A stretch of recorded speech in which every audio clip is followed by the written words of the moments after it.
Hello, welcome to Forage Drops. My name is Lilian Silva. I'm the Forage specialist at Campus Universe, and today I'll be talking about a general overview of warm season grasses. So let's get started. So generally, livestock production is one of the largest agricultural activities in our southeast region, and cow-calf operations are predominant, and they are mainly based on warm season perennial grasses. This means that we have a period that we have seasonality of production of just main grasses, and we need to be planning ahead of time to either have cool season forages planned for fall and winter grazing, or supplying our animals with hay, or planning on stockpiling grasses so we can have them available to extend that grazing season for the animals' needs. So like you probably noticed, the word planning is a crucial piece of this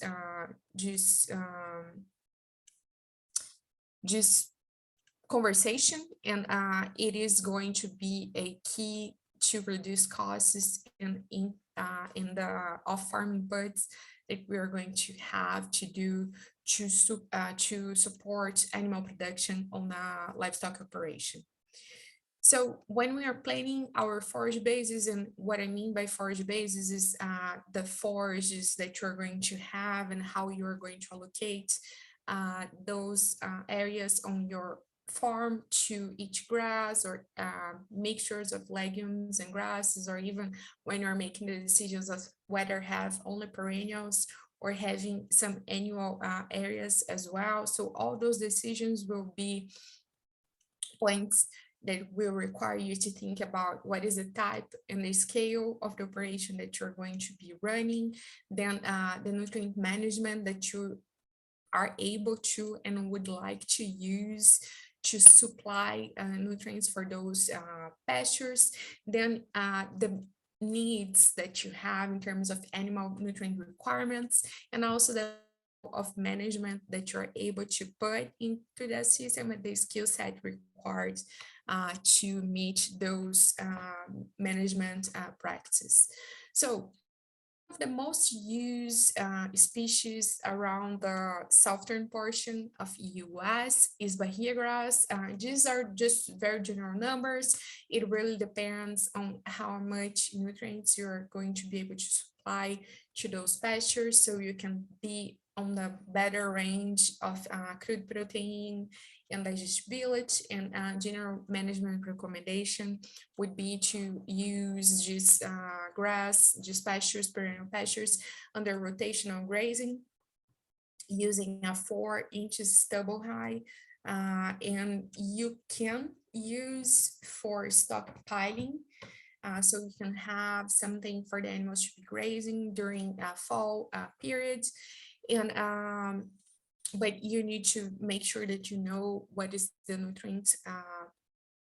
nutrient concentration that you have on that forage, so you can supply as need for the to meet the animal requirements during that time. And then this grass tolerates closer grazing than other species, and especially than legumes, and it can be overseeded with cool season annuals on fall to extend those grazing days over fall and winter periods. Then we have Bermudagrass. We have several varieties of Bermudagrass that can be used throughout our region.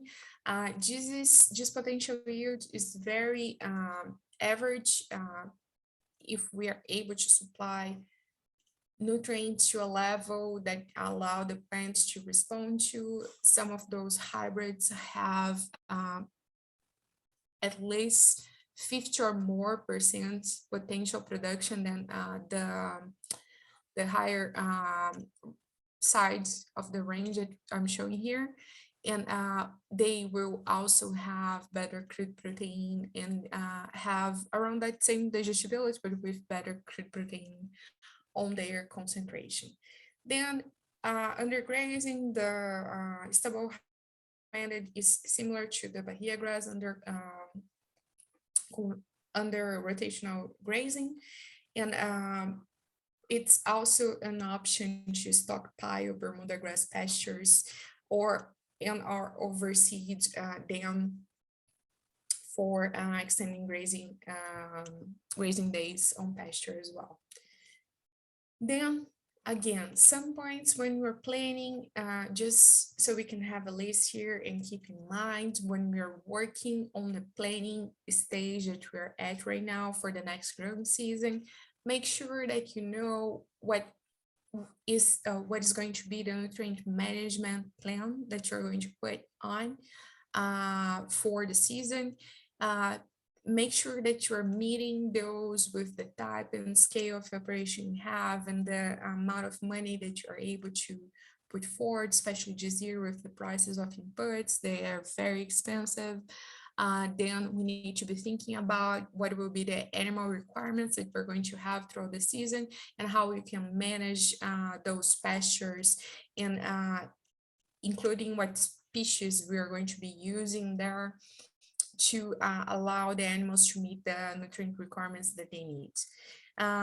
Then if you have any questions, always consider your extension agent. We are here to help you through the extension system. With this, I conclude what I had for today. I appreciate you watching another Forage Drops video. I hope you have enjoyed and I hope to see you on the next one. Have a great one.